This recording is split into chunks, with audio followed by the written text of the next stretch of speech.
एक सन्यासी एक गांव में किसी दंपत्ति के घर भिक्षा मांगने के लिए जाते हैं। तो वहाँ पर जाके भवती भिक्षाम देहि करके उस घर की स्त्री से भिक्षा मांगते हैं। कहते हैं कि माँ थोड़ा आटा दे दो भिक्षा में।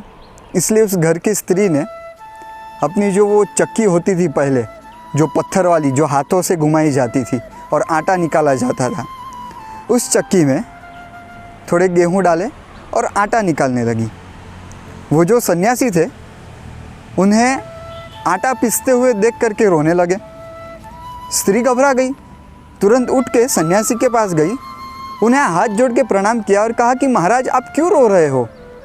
किसी साधु सन्यासी के आंसू हमारे द्वार में गिरे वो बड़ा अपशकुन माना जाता है, तो आप क्यों रो रहे हो? आपके रोने का मुझे कारण बताइए। और ज़ोर से रोने लगे। 10 जन इकट्ठे हो गए, सोचने लगे कि ज़रूर इस स्त्री ने ही इस सन्यासी को कुछ कहा होगा, कुछ गाली दी होगी, तभी तो ये सन्यासी रो रहे हैं। सभी इकट्ठा हो गए, पूछने लगे कि महाराज क्या हुआ, आप क्यों रो रहे हो? सन्यासी कुछ बता नहीं रहे, बस रोए जा रहे। उस स्त्री के पति आए। पति ने कहा कि महाराज आप क्यों रो रहे हो? तो और ज़ोर ज़ोर से चिल्ला चिल्ला कर रोने लगे। सब लोग घबरा गए। 50 लोग इकट्ठा हो गए, भीड़ लग गई वहाँ पर। उस भीड़ को दूसरे साधु सन्यासी ने किसी ने देखा। वो आए और जो साधु, जो सन्यासी रो रहे थे, उनका हाथ पकड़ करके जहाँ पर वो चक्की थी वहाँ पर लेके गए और वो चक्की का एक पत्थर उठाया और साइड में रख दिया। तो वो अचानक से हंसने लग गए।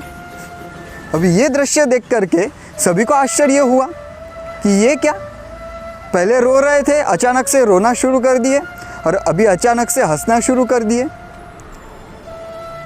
किसी को इसका कारण पता नहीं चला। सब लोग आश्चर्यचकित हो गए।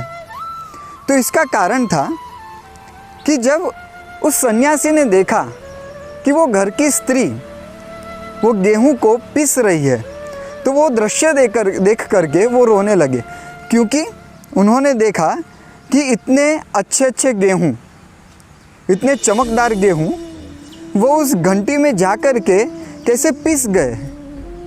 तो भाव था उनका कि वो गेहूं जो है वो जीव रूप है और वो जो घंटी थी, 2 पत्थरों के बीच में वो गेहूं पीस जाते थे। तो वो जो 2 पत्थर थे वो माया रूपी 2 पत्थर थे। तो वो इस भाव को सोच करके रोने लगे कि कैसा भी जीव हो, चाहे ज्ञानी हो, अज्ञानी हो, सुंदर हो या सुंदर ना भी हो, बच्चा हो या बूढ़ा हो, कैसा भी जीव हो, कैसा भी व्यक्ति हो, वो माया की झपेट में आकर के इसी तरह से भ्रष्ट हो जाता है, इसी तरह से वो चूर चूर हो जाता है। बाद में वो जो दूसरे सन्यासी आए और उन्होंने वो पत्थर उठा लिया, वो दृश्य देख करके वो हंसने लगे।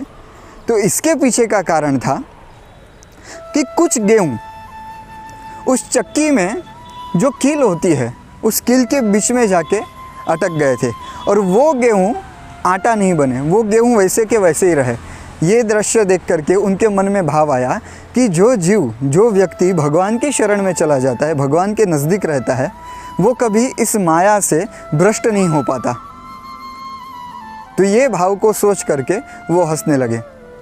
तो बस यही बात है कि माँ में वह ये प्रपद्यन्ते माया मेताम तरंती थे। भगवान खुद गीता में कहते हैं कि जो मेरा भजन करता है, जो मेरा पूजन करता है, वो इस माया से तर जाता है, वो इस माया से बच जाता है। तो बस कहने का तात्पर्य है कि हम अहर्निश भगवान की सेवा करते रहे, नाम स्मरण करते रहे।